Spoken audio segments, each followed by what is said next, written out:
Welcome to PC current exam. आज है 15 मई और 15 मई 2020 से जितने भी करंट अफेयर के इंपॉर्टेंट क्वेश्चन बनेंगे सारे इस वीडियो में हम डिस्कस करेंगे और उससे रिलेटेड फैक्ट मैं बताऊंगा। तो वीडियो को ध्यान से देखिए और पूरा अंत तक देखें। और अगर वीडियो अच्छा लगे please like share and subscribe करें। चलिए ज़्यादा टाइम नहीं वेस्ट करते हुए पहले क्वेश्चन की ओर चल रहे हैं। पहला क्वेश्चन है कि हाल ही में WEF द्वारा जारी report global agency transition index यानी एनर्जी ट्रांजिशन इंडेक्स में भारत की कौन सा स्थान पर है? तो भारत 74वें स्थान पर रहा है। अब भारत 74वें स्थान पर रहा है तो इसे WEF द्वारा जारी किया जाता है। तो पहला दूसरा तीसरा स्थान पर देखते हैं। पहला स्वीडन है, स्वीडन फर्स्ट स्थान पे है। सेकेंड स्विट्ज़रलैंड है और थर्ड फिनलैंड है। और भारत 74वें स्थान पर है। अब इसे WEF द्वारा जारी किया जाता है। WEF का फुल फॉर्म था वर्ल्ड इकोनॉमिक फोरम यानी विश्व आर्थिक मंच। स्थापना हुआ था जनवरी 1971 में। मुख्यालय है जिनेवा जो स्विट्जरलैंड में पड़ता है। अध्यक्ष है क्लाउस स्क्वाब। ये थे पहले क्वेश्चन के कुछ इंपॉर्टेंट पॉइंट। चलते हैं सेकेंड क्वेश्चन की ओर।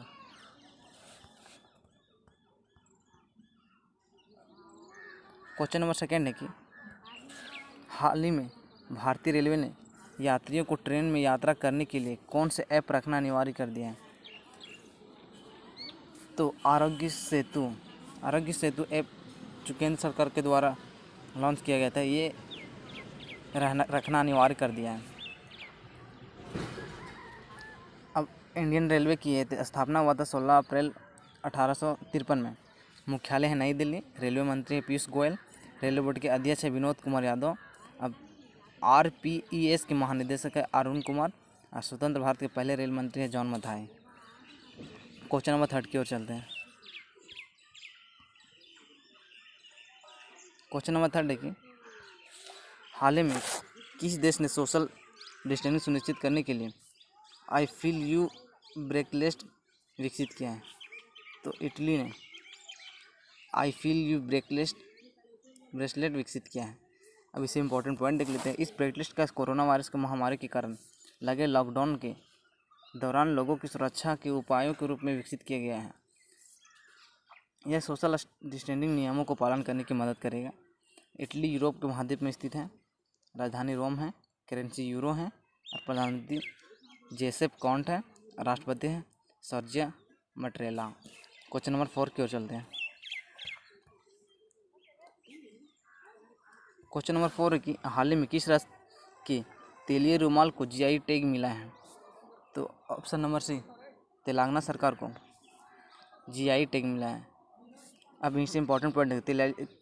तेलीय रुमाल के बनाने के लिए पारंपरिक हथकरघा प्रक्रिया को उपयोग किया जा रहा है। तेलीय रुमाल 3 विशेष रंग जैसे लाल, काले और सफ़ेद में आता है।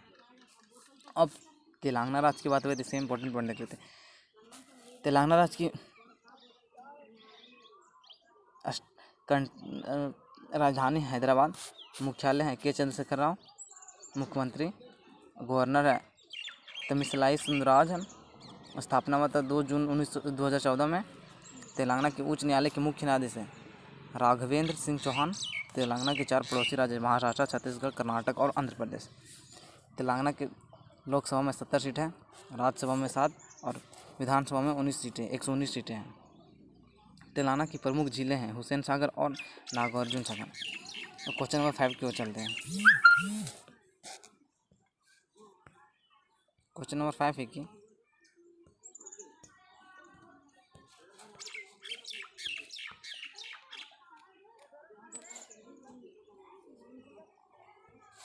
हाल ही में अमेरिका के CDC ने भारत सरकार की सहायता के लिए कितने $1 मिलियन की राशि दी है? तो $3.6 मिलियन की सहायता की है। अब इस राशि का उद्देश्य कोविड-19 की महामारी के खिलाफ भारत की प्रतिक्रिया को प्रोत्साहित करना है। अब CDC की बात हुई है। CDC का फॉर्म होता है centres for disease and control and prevention. Question number 6 क्यों चलते हैं।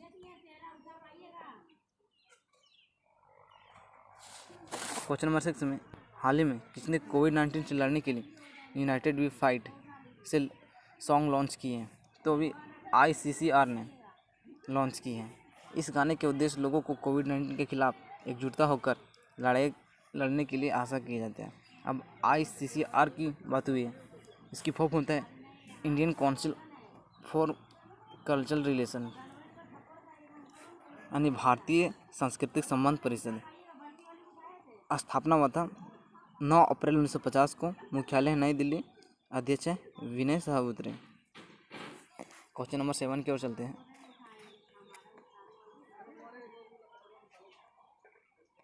क्वेश्चन नंबर 7 हाल ही में एनडीबी ने भारत के कितने बिलियन डॉलर की आपातकालीन सहायता ऋण मंजूरी दी है? तो $1 बिलियन के लिए सहायता ऋण की मंजूरी दी है। अब इस आपातकालीन सहायता कार्यक्रम ऋण का उद्देश्य कोविड-19 को फैलने से रोकने के लिए, साथ ही इस महामारी को होने वाले मानवीय, सामाजिक और आर्थिक नुकसान को कम करना है। अब एनडीबी की बात है, इसका फुल फॉर्म होता है न्यू डेवलपमेंट बैंक। स्थापना हुआ था 15 जुलाई 2014 में। मुख्यालय है शंघाई, जो चीन में है। अध्यक्ष है केबी कमलनाथ। क्वेश्चन नंबर 8 की ओर चलते हैं। क्वेश्चन नंबर 8 है कि हाल ही में किस राज्य के मुख्यमंत्री ने बेरोजगार युवाओं की सहायता के लिए हॉप पोर्टल लॉन्च किया है? तो ऑप्शन नंबर बी, उत्तराखंड सरकार ने हॉप पोर्टल लॉन्च किया है। इस पोर्टल का इस्तेमाल राज्य के पढ़ने वाले युवाओं को साथ उन युवाओं को डेटा एकत्र करना है जाएगा जो हाल ही में राज्य के वापस लौटे, नहीं दूसरे राज्य से अपने राज्य में वापस लौटे हैं। उस सब युवाओं को डेटा कलेक्ट करना है। अब उत्तराखंड की बात है। उत्तराखंड की राजधानी होता है देहरादून। मुख्यमंत्री त्रिवेंद्र सिंह रावत, जो बीजेपी पार्टी से। गवर्नर है बेबी रानी मौर्य। उत्तराखंड के मुख्यालय के मुख्य न्यायाधीश रमेश रंगनाथ। स्थापना है 15 नवंबर 2000 को हुआ था। उत्तराखंड के 3 पड़ोसी राज्य हैं, हिमाचल प्रदेश, हरियाणा और उत्तर प्रदेश। उत्तराखंड 2 पड़ोसी देश हैं, तिब्बत, जो चीन, और नेपाल है। उत्तराखंड की लोकसभा में सीट 5 है, राज्यसभा में 3 और विधानसभा में 71 सीट है। ये थे कुछ इंपॉर्टेंट पॉइंट। अब क्वेश्चन नंबर 9 की ओर चलते हैं।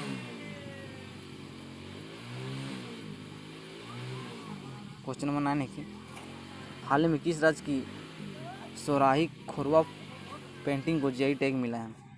तो भी झारखंड को सोहराई खोरवा पेंटिंग को जीआई टैग मिला है। सोहराई खोरवा पेंटिंग हजारीबाग जिले में पाई जाने वाली मिट्टी में बनाई जाती हैं। अब जीआई की टैग की बात हुई, इसका फुल फॉर्म होता है ज्योग्राफिकल इंडेक्शन, यानी भौगोलिक संकेत। जीआई टैग उस वस्तु अथवा उत्पाद के लिए दिया जाता है जो कि विशिष्ट क्षेत्र को प्रतिनिधित्व करता है और इस विशिष्ट स्थान पर ही पाए जाते हैं। जीआई टैग कृषि उत्पादों, प्राकृतिक वस्तुओं तथा निर्माताओं वस्तुओं को उनकी विशिष्ट गुणवत्ता के लिए दिया जाता है। अब झारखंड की बात हो। झारखंड का स्थापना हुआ था 15 नवंबर 2000 में। राजधानी है रांची। मुख्यमंत्री हेमंत सोरेन और गवर्नर है द्रौपदी मुर्मू। क्वेश्चन नंबर 10 की ओर चलते हैं। क्वेश्चन नंबर 10 है कि हाल ही में किस भारतीय मुक्केबाज ने नाडा के अनुशासन पैनल में फिर से शामिल किए हैं? तो अखिल कुमार ने। अब नाडा की बात हुई। नाडा का पूर्ण होता है नेशनल एंटी डोपिंग एजेंसी, यानी राष्ट्रीय डोपिंग विरोधी संस्था। स्थापना हुआ था 24 नवंबर 2005 को। मुख्यालय नई दिल्ली। अध्यक्ष नवीन अग्रवाल। क्वेश्चन नंबर 11 की ओर चलते हैं। क्वेश्चन नंबर 11 है कि हाल ही में किसे भारतीय पुरातत्व सर्वेक्षण यानी ASI के नए महानिदेशक DG के रूप में नियुक्त हुआ है? तो वी विधावती को DG के रूप में नियुक्त किया गया। अब ASI की बात हुआ तो इसका फॉर्म होता है आर्कोलॉजी सर्वे ऑफ इंडिया, यानी भारतीय पुरातत्व सर्वेक्षण। स्थापना हुआ था 1861 में। संस्थापक है अलेक्जेंडर कनिंघम। मुख्यालय नई दिल्ली। क्वेश्चन नंबर 12 की ओर चलते हैं। क्वेश्चन नंबर 12 है कि हाल ही में CBSE के नए अध्यक्ष कौन नियुक्त हुए हैं? तो मनोज आहूजा ने CBSE के नए अध्यक्ष के रूप में नियुक्त हुए हैं। अब CBSE की बात हुआ, इसको फुल फॉर्म था central board of secondary education, यानी कि केंद्रीय माध्यमिक शिक्षा बोर्ड। स्थापना तो 1962 में। मुख्यालय नई दिल्ली। क्वेश्चन नंबर 13 की ओर चलते हैं। क्वेश्चन नंबर 13 है कि हाल ही में किसी आईफा द्वारा इस वर्ष को अर्जुन पुरस्कार के लिए नामित किया गया है? तो अभी संध्या झिंगम और N बाला देवी को, यानी दोनों को चुना गया है। अब संध्या झिंगम और बाला देवी भारतीय फुटबॉलर खिलाड़ी हैं। अब आईफा की बात है, आईफा का फुल फॉर्म होता है ऑल इंडिया फुटबॉल फेडरेशन, यानी अखिल भारतीय फुटबॉल महासंघ, और स्थापना हुआ था 23 जून 1937 में। मुख्यालय है नई दिल्ली। अध्यक्ष है प्रफुल्ल पटेल, और पुरुषों की टीम के कोच हैं इग्रो अष्टमक, महिला कोच के माइकमोल रॉकी। क्वेश्चन नंबर 40 में कि हाल ही में किस हवाई अड्डे को सर्वश्रेष्ठ क्षेत्रीय हवाई अड्डे का स्कॉट ट्रैक्स पुरस्कार जीता है? तो बेंगलुरु हवाई अड्डा को जीता है। क्वेश्चन नंबर 15 को चलते हैं। क्वेश्चन नंबर 15 है कि हाल ही में आरबीआई की रिपोर्ट के अनुसार भारत के वित्त वर्ष 2019-20 में भारत के गोल्ड भंडार में कितने टन की बढ़ोतरी हुई? तो 40.45 टन की बढ़ोतरी हुई। अब इस आरबीआई द्वारा किया गया, आरबीआई के फुल फॉर्म होता है रिजर्व बैंक ऑफ इंडिया। स्थापना हुआ था 1 अप्रैल 1935 में। मुख्यालय मुंबई, और 25वें गवर्नर के रूप में श्री शक्तिकांत दास। क्वेश्चन नंबर 16 की ओर चलते हैं। क्वेश्चन नंबर 16 है कि हाल ही में स्नेहर पोरस योजना किस सरकार की शुरू की है? तो भी पश्चिम बंगाल सरकार ने स्नेहर पोरस योजना शुरू की है। इस योजना का उद्देश्य है प्रवासी मजदूरों को मदद करना। राजधानी है कोलकाता। मुख्यमंत्री ममता बनर्जी। गवर्नर है जगदीप धनखड़। पश्चिम बंगाल के मुख्य उच्च न्यायालय के मुख्य न्यायाधीश TNV राधाकृष्णन। 5 पड़ोसी राज्य हैं असम, सिक्किम, बिहार, झारखंड और उड़ीसा। पश्चिम बंगाल के 3 पड़ोसी देश है बांग्लादेश, नेपाल और भूटान। पश्चिम बंगाल के लोकसभा के सीट 42, राज्यसभा के सीट 16 और विधानसभा के 295 है। ये थे 15 मई 2020 के करंट अफेयर के इंपॉर्टेंट क्वेश्चन, जो सारे एग्जाम भी के बहुत इंपॉर्टेंट है। अगर वीडियो अच्छा लगा please like, share and subscribe करें। Thanks for watching video.